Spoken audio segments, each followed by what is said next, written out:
ഓം ശ്രീനാരായണ പരമഗുരവേ നമഃ. പ്രഭാഷണം രാമായണ മഹിമയും ഗുരുദർശനഗിരിയും. പ്രഭാഷക ആചാര്യ ശ്രീമതി സുലേഖ ടീച്ചർ പൂത്തോട്ട. ഭാഗം 4. അപ്പോൾ കുമാരനാശൻ അവിടെ പറഞ്ഞു വെച്ചിട്ടുണ്ട്. അതുകൊണ്ടാ പറഞ്ഞത്, നമിക്കുവിൻ സഹജരേ നിയതമീ ഗുരുപാദം, നമുക്കിതിൽ പരം ദൈവം നിനക്കിലുണ്ടോ? ഗുരുവര്യനിതുപോലെ ലഭിക്കുമോ ജഗത്തിന്? ഗുരുഭക്തിയില്ലാതാർക്കും കുശലമാമോ എന്ന് പറഞ്ഞ കുമാരനാശൻ ഇവരൊക്കെ ഗുരുവിനെ അറിഞ്ഞ് അനുഭവിച്ചിട്ട് നമുക്ക് പറഞ്ഞു തന്നതാണ്. ഇനി രാമായണം പറയുമ്പോൾ അതെങ്ങനെ ഗുരുദർശനത്തോട് ചേർന്നിരിക്കുന്നു നമുക്ക് നോക്കാം. അഭിഷേക വിഘ്നം നടക്കുന്നു. അതിനു മുമ്പ് തന്നെ ഈ ശിവഭഗവാൻ പാർവതി ദേവിക്ക് ഉപദേശിച്ചു കൊടുക്കുന്ന രീതിയിലാണ് രാമായണം. ഉമാമഹേശ്വര സംവാദ രൂപത്തിലാണ്. ആദ്യം ചോദിക്കുന്നുണ്ട്, സർവേശ്വര പരമാത്മാവേ ജഗദീശ്വര പോറ്റി ശ്രീരാമദേവദത്വം ഉപദേശിച്ചിടണമെന്ന് പറഞ്ഞു. അപ്പോൾ അത് കേട്ടപ്പോൾ ഭഗവാൻ പറയാണ്, ധന്യേ വല്ലഭേ ഗിരികന്യേ പാർവതി, നിന്നോളം ആർക്കുമില്ല ഭഗവത് ഭക്തിനാഥേ. മുന്നം എന്നോടിതാരും ചോദ്യം ചെയ്തില്ല, ഞാനും നിന്നാണ് കേൾപ്പിച്ചതില്ല ആരെയും ജീവനാഥേ. ഞാൻ ആദ്യമായിട്ട് നിന്നോട് ഈ തത്വം വെളിപ്പെടുത്താൻ പോകുന്നത്. കാരണം ശക്തിയും ശക്തനും ചേർന്നിരിക്കുന്നു. ശക്തിയോടാണ് ഇത് വെളിപ്പെടുത്തിയത് ഭഗവാൻ. കാരണം എന്താ, എല്ലാം പാർവതി ചോദിക്കുന്നുണ്ട്. തത്വവേദങ്ങൾ പറഞ്ഞു തരണം, സാഖ്യ യോഗാദി ജ്ഞാനം പറഞ്ഞു തരണം, ക്ഷേത്രോപവാസ കാര്യങ്ങൾ പറഞ്ഞു തരണം, അതുപോലെ തന്നെ എന്താ പറയാ വർണ്ണാശ്രമ ധർമ്മങ്ങൾ പറഞ്ഞു തരണം. ഭഗവാനെ സർവ്വ ആഗമശാസ്ത്രങ്ങളും പറഞ്ഞു തരണം എന്ന് പറഞ്ഞു. അതാണ് ആഗമം എന്ന് പറയാറില്ലേ നമ്മള്. വേദാഗമം എന്ന് പറഞ്ഞ എന്താ, ശംഭുവിന്റെ മുഖത്തിൽ നിന്ന് പാർവതിയുടെ ചെവിയിലേക്ക് വന്ന ജ്ഞാനമായതുകൊണ്ടാണ് ആഗമം എന്ന് പറഞ്ഞത്. അവിടെ എല്ലാതും പെടും. വേദാഗമം എന്ന് പറയുമ്പോൾ ഉപനിഷത്തുക്കളും പുരാണങ്ങളും ക്ഷേത്രോപവാസവും വർണ്ണാശ്രമധർമ്മവും എല്ലാം പെടുന്നതിനെയാണ് ആഗമം എന്ന് പറയുക. ഇത് പിന്നെന്താ, ആഗതം ശംഭുഭക്തേഭ്യഃ ഗതം ച ഗിരിജാമുഖേ തസ്മാത് ആഗമം. അങ്ങനെ ഈ ആഗമശാസ്ത്രം മുഴുവൻ പറയാൻ തുടങ്ങുന്നതിന് മുമ്പ് ഒരു കാര്യം പറഞ്ഞു. തത്വം ഉപദേശിക്കുന്നതിന് മുമ്പ് ഞാൻ 3 സംവാദങ്ങൾ പറഞ്ഞുതരാം. ശ്രീരാമചന്ദ്രനും സീതയും ഹനുമാനും. ആദ്യത്തെ നിങ്ങൾ വായിച്ചു തുടങ്ങിയില്ലെങ്കിൽ ആദ്യത്തെ 300 ശ്ലോകങ്ങളില്, ബാലകാണ്ഡത്തിൽ 300 ശ്ലോകങ്ങളിൽ രാമായണത്തിന്റെ കഥ മുഴുവൻ സംക്ഷിപ്തമായിട്ട് വെച്ചിട്ടുണ്ട്. സീതാദേവി ഹനുമാർക്ക് ഉപദേശം ചെയ്യുന്നുണ്ടത്. അപ്പൊ രാമൻ പറയുക, ഈ ഹനുമാൻ ഉണ്ടല്ലോ എന്റെ ഭക്തനാ. എന്റെ ഭക്തൻ എന്ന് പറഞ്ഞാൽ നമ്മളെ പോലെ ഭക്തിക്ക് വേണ്ടിയുള്ള ഭക്തിയല്ല, ഭൗതിക സുഖങ്ങൾ ആഗ്രഹിച്ചുകൊണ്ടുള്ള ഭക്തിയല്ല, എന്നോട് ചേരാൻ ആഗ്രഹിക്കുന്ന ഭക്തനാണ് ഇവൻ. അതുകൊണ്ട് ഇവന് നീ ആദ്യം ഉപദേശിച്ചു കൊടുക്കൂ. അങ്ങനെയാണ് ഹനുമാർക്ക് ഉപദേശം ചെയ്യുന്നത്. ഹനുമാർക്ക് ഉപദേശം ചെയ്തു കൊടുക്കുന്നുണ്ട് സീതാദേവി. അങ്ങനെ തുടങ്ങുന്ന രാമായണം ഇവിടെ അയോധ്യാകാണ്ഡത്തിലേക്ക് എത്തുമ്പോൾ അഭിഷേക വിഘ്നം നടന്ന കാര്യം നാം പറഞ്ഞു. അപ്പോൾ ഏറ്റവും കൂടുതൽ കോപാകുലനാവുന്ന ആരാന്നറിയോ? ലക്ഷ്മണകുമാരനാണ്. ഒരു മനസ്സും 2 ശരീരമാണെന്നേ ഉള്ളൂ. പെട്ടെന്ന് അങ്ങോട്ട് ദേഷ്യമായി പെട്ടെന്ന് പറയാണ്, പിതാവിനെ ബന്ധിച്ചിട്ട് വധിക്കാൻ പോലും തയ്യാറായിട്ട് നിൽക്കുക. ഈ ഇവിടെ മുഴുവൻ ചുട്ടുകരിച്ച് ചാമ്പലാക്കാനുള്ള ദേഷ്യത്തോടു കൂടി നിൽക്കുന്ന ലക്ഷ്മണകുമാരൻ സ്ത്രീജിതനാണ്. പിതാവിനെ വല്ലാതെ ചീത്ത വിളിക്കുന്നു. സ്ത്രീജിതനായ പിതാവിനെ ബന്ധിച്ചിട്ട് ജ്യേഷ്ഠന്റെ അഭിഷേകം ഞാൻ നടത്തും പറയാ. ഇതെല്ലാം കണ്ട് മന്ദസ്മിതത്തോടു കൂടി നിന്നിട്ട് ശ്രീരാമചന്ദ്രൻ അനുജനെ ഒന്ന് തഴുകി തലോടി സ്നേഹത്തോടെ പറഞ്ഞു, വത്സ സൗമിത്രേ കുമാര നീ കേൾക്കണം, മത്സരാദ്യം വെടിഞ്ഞെന്നുടെ വാക്കുകൾ. നീ ആദ്യം ശാന്തനാകും. മത്സരം എന്ന് പറയുമ്പോൾ ഇവിടെ ഓർക്കണം, കാമം, ക്രോധം, ലോഭം, മോഹം, മതം, മാത്സര്യം. 6 ശത്രുക്കളാണ് നമ്മുടെ ഉള്ളിലുള്ളത്. ഷഡ്വൈരികൾക്ക് വിളയാട്ടത്തിനക്കരുത് ചിത്താംബുജം. ഹരിനാമകീർത്തനം പറയണം അല്ലെ. ഈ 6 ശത്രുക്കളും നമ്മുടെ ഉള്ളിലുണ്ട്. നമ്മുടേതായ കാമങ്ങളുണ്ട്. കാമം എന്ന് പറഞ്ഞാൽ അർത്ഥം ഭൗതികമായ വസ്തുക്കളോടുള്ള ആഗ്രഹം തന്നെ. ക്രോധം എന്ന് പറഞ്ഞാൽ അതിൽ നിന്ന് ക്രോധം ഉണ്ടാകണേ. അത് കിട്ടിയാലും ക്രോധം വരും, കിട്ടിയില്ലേലും ക്രോധം വരും. കിട്ടിയാൽ പിന്നെ അതിനെ രക്ഷിക്കാൻ അതിന്റെ പുറകിലായി. പിന്നെ ലോഭം, അത്യാഗ്രഹം വരും. പിന്നെ മോഹം വരും. മോഹം എന്ന് പറഞ്ഞാൽ എന്താ? സത്യമല്ലാത്ത കാര്യത്തിൽ സത്യബുദ്ധി വെച്ചുകൊണ്ട് ജീവിക്കുന്നതിനെയാണ് മോഹം എന്ന് പറയാ. നമ്മളൊക്കെ ഇപ്പൊ ഈ ശരീരത്തിൽ ഇരിക്കുക. ഈ ശരീരത്തിന്റെ അവസ്ഥ എത്ര ദയനീയാന്നറിയോ? എങ്കിലും ഇത് വലിയൊരു കാര്യമാണെന്ന് കരുതിയിട്ട് നമ്മുടെ കാറും നമ്മുടെ വീടും നമ്മുടെ ബംഗ്ലാവും നമ്മുടെ സ്വത്തുക്കളൊക്കെ എന്റെ ആട്ടാ എന്ന് പറഞ്ഞു വെച്ചോണ്ടിരിക്കുക. അതാണ് നശ്വരമായ വസ്തുക്കളിൽ സത്യമാണെന്ന് ബുദ്ധി വെക്കുന്നതിനെയാണ് മോഹം എന്ന് പറയാ. കാമ, ക്രോധ, ലോഭ, മോഹ, മതം. അതിൽ നിന്നാ മതവും. ഞാൻ വലിയ പ്രഭാഷകയാട്ടോ. ഒരു മതം അല്ലെ, മതം. പിന്നെ വരുന്നു മാത്സര്യം.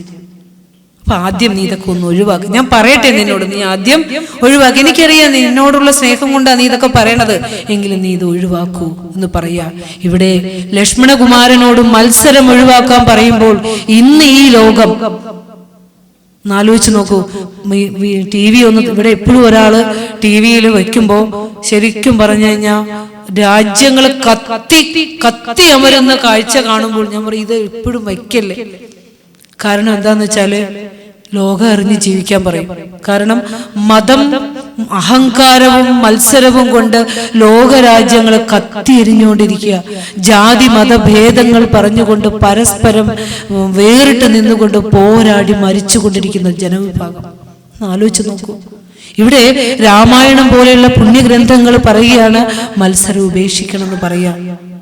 അപ്പോ ഇവിടെ ഇപ്പൊ നമ്മൾ ഗുരുവിന്റെ കൃതികളോട് ചേർത്ത് വെച്ച് പറയുമ്പോൾ ഗുരുവിന്റെ ആത്മോപദേശ ശതകം പറയുന്നുണ്ട്.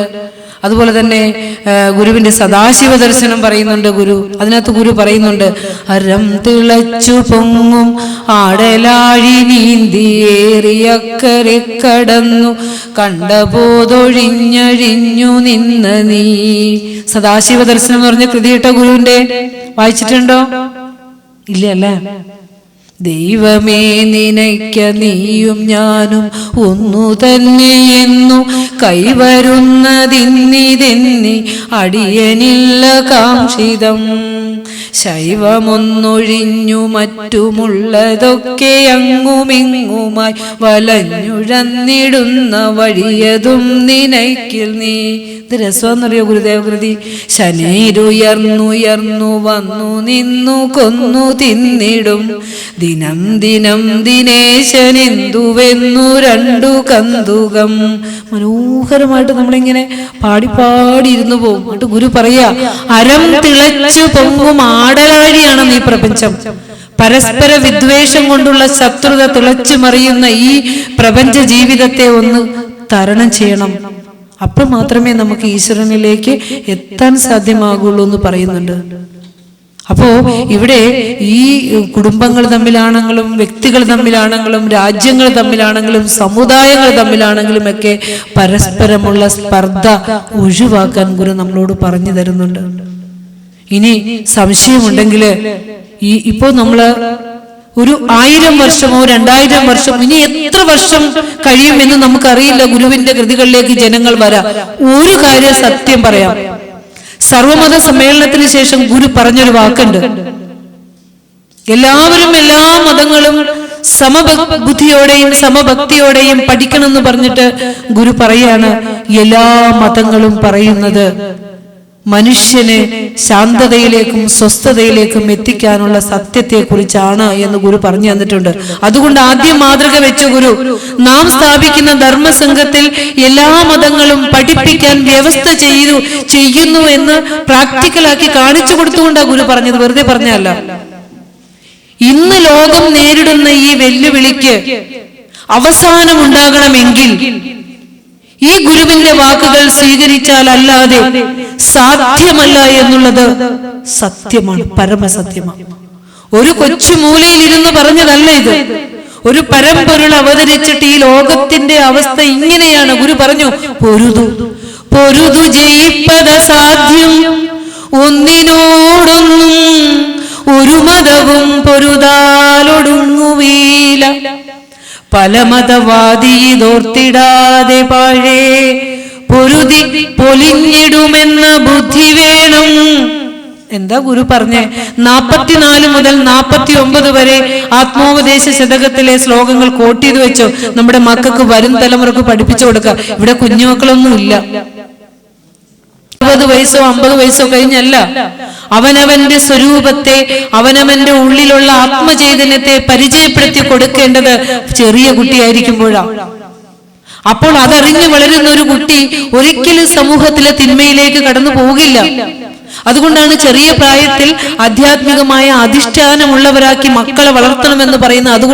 അതുകൊണ്ടാണ് മോഹനേട്ടനെ പോലെയുള്ളവരൊക്കെ ബാലജനസഖ്യമൊക്കെ രൂപീകരിച്ചിട്ട് ഓൺലൈൻ പ്ലാറ്റ്ഫോമിൽ കൂടി ആണെങ്കിലും ഒക്കെ പറഞ്ഞു കൊടുക്കാൻ, ഒരു കുട്ടിയെങ്കിലും വെളിവോടുകൂടി കൊണ്ടുവരാൻ നോക്കുന്നത്. നിങ്ങളുടെയൊക്കെ മക്കളെ ഗുരുവിന്റെ ധർമ്മം പഠിപ്പിക്കൂ, അല്ലെങ്കിൽ ആധ്യാത്മികതയിൽ അധിഷ്ഠാനമായ ഒരു ജീവിതചര്യയിലൂടെ വളർത്തിക്കൊണ്ടു വന്നാൽ നാളെ കാലത്ത് അവര് എന്താ പറയാ, വൃദ്ധസദനങ്ങൾ ബുക്ക് ചെയ്തിട്ട് വിദേശത്തേക്ക് പോവില്ല.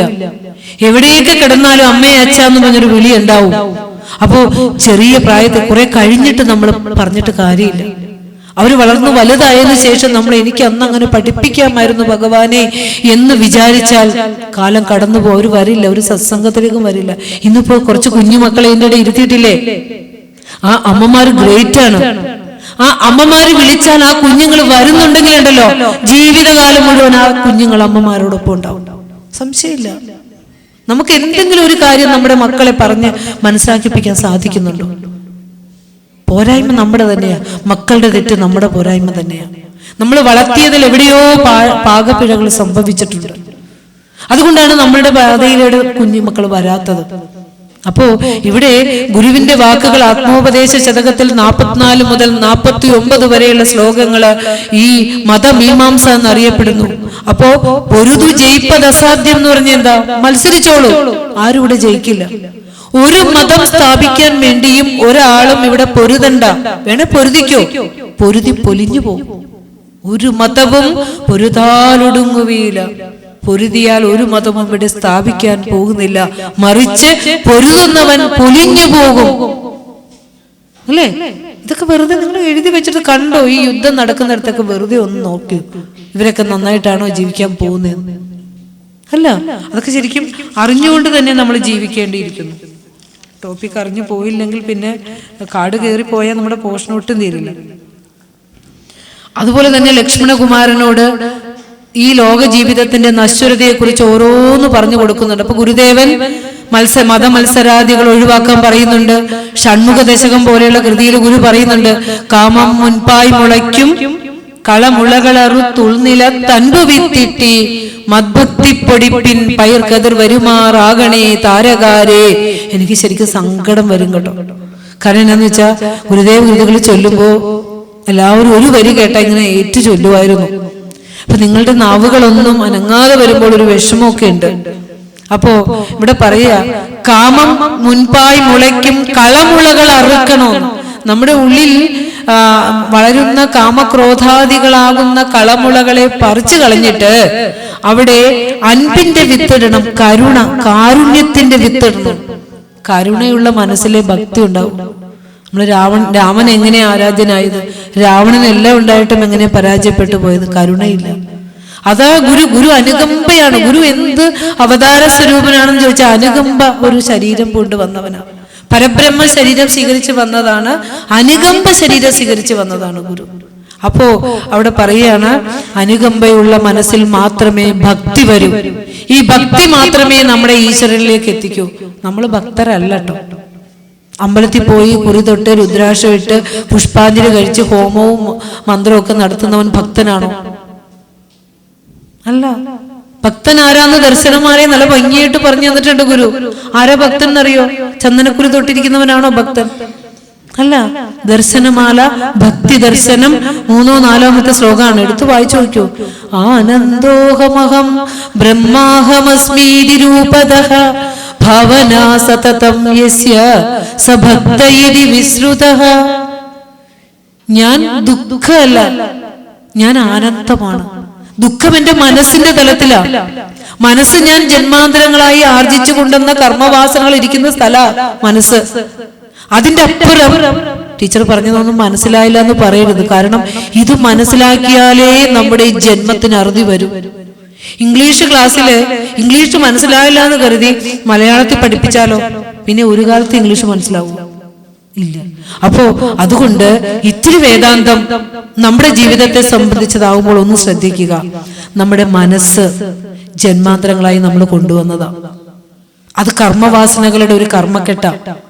അതിനപ്പുറം ആനന്ദതലമായ ഒരു ഈശ്വര ചൈതന്യമുണ്ട് എന്ന് അറിഞ്ഞുകൊണ്ട് മനസ്സിലെ കാമനകളെ അടക്കി ഈശ്വരഭക്തി നിറച്ച് വരുമ്പോൾ ആ ആനന്ദം തെളിയും. നമ്മൾ പുറത്ത് തേടുന്ന ആനന്ദം പുറത്തുള്ള ആനന്ദം അല്ല. ഇപ്പൊ കുടിക്കാൻ മദ്യം എടുത്ത് കുടിക്കുമ്പോ ആ മദ്യത്തിലല്ല ആനന്ദം ഇരിക്കുന്നത്. ആ ലഹരി വസ്തു ചെല്ലുമ്പോൾ നമ്മുടെ മനസ്സൊന്ന് അടങ്ങും. മനസ്സൊന്ന് അടങ്ങുമ്പോൾ എന്ത് പറ്റും? ആത്മാനന്ദം തെളിയും. പക്ഷെ വീണ്ടും ലഹരി വേണം. വീണ്ടും കുടിച്ചു വരുമ്പോ പിന്നെ കുടിക്കാൻ പറ്റാത്ത രീതിയിൽ കുടുംബത്തിനും വ്യക്തിക്കും ശരീരവും മനസ്സിനും സമൂഹത്തിനും ഒക്കെ തകരാറുള്ള ഒരുത്തനായിട്ട് അവൻ മാറും. ചിക്കൻ ബിരിയാണി കഴിച്ചു, ഇഷ്ടമാണ്, കഴിക്കുമ്പോൾ നാവിന് രസമുണ്ട്, സന്തോഷമുണ്ട്. അപ്പൊ മനസ്സൊന്ന് അടങ്ങി കഴിയുമ്പോൾ ഉള്ളിലുള്ള ആനന്ദം ഒന്ന് തെളിയും. മനസ്സിലാവുന്നുണ്ടോ എന്ന് എനിക്കറിയില്ല. ഇതാണ് ആനന്ദത്തിന്റെ സയൻസ്. നല്ല വീട് വെച്ചു, വീട് ആനന്ദം അനുഭവിക്കുന്നുണ്ടോ? ആനന്ദം ഇപ്പോഴും എവിടെ അനുഭവിക്കണേ? ഉള്ളിലല്ലേ ആനന്ദം അനുഭവിക്കണേ? വീടൊരു നശ്വരമായ വസ്തുവാണ്, അതിന് ആനന്ദം ഉണ്ടോ? ആ വീട് കണ്ടപ്പോൾ നമ്മുടെ മനസ്സൊന്ന് അടങ്ങി ആനന്ദം തെളിഞ്ഞു. അപ്പൊ ആനന്ദം ഇരിക്കുന്നത് ഉള്ളിലാണ് എന്ന് ഗുരു പറഞ്ഞു തരിക. പുറമേ ഇങ്ങനെ ഈശ്വരനെ തേടി ഞാൻ അലഞ്ഞു അല്ലെ, അലഞ്ഞടക്കുക. വടക്കുന്നാഥന്റെ അടുത്ത് പ്രാർത്ഥിച്ചിട്ടൊന്ന് ഗുരുവായൂർ പോയി പ്രാർത്ഥിക്കുക. അത് കഴിഞ്ഞ് ഒന്ന് നേരെ അപ്പുറത്ത് പെരുക്കട കൃഷ്ണന്റെ അടുത്ത് പോകാം, പഴവങ്ങാടി ഗണപതിയുടെ അടുത്ത് പോകാം. ഈശ്വരന്മാർക്ക് പോലും ഉച്ചനീചത്വങ്ങൾ കൽപ്പിച്ചുകൊണ്ട് ഓടുക. ഇരിക്കുന്നത് എവിടെയാ? ഉള്ളിലായിരിക്കണേ. അതിനെയാണ് ഈ ഗുരു പറഞ്ഞു തന്നത്. ഞാൻ ആനന്ദമാണ്, ഞാൻ ഈശ്വരനാണ്, ഞാൻ ബ്രഹ്മമാണ്, ഞാൻ ദുഃഖമല്ല എന്ന് ആരാണോ എപ്പോഴും വിചാരം ചെയ്യുന്നത് അവനാണ് ഭക്തൻ.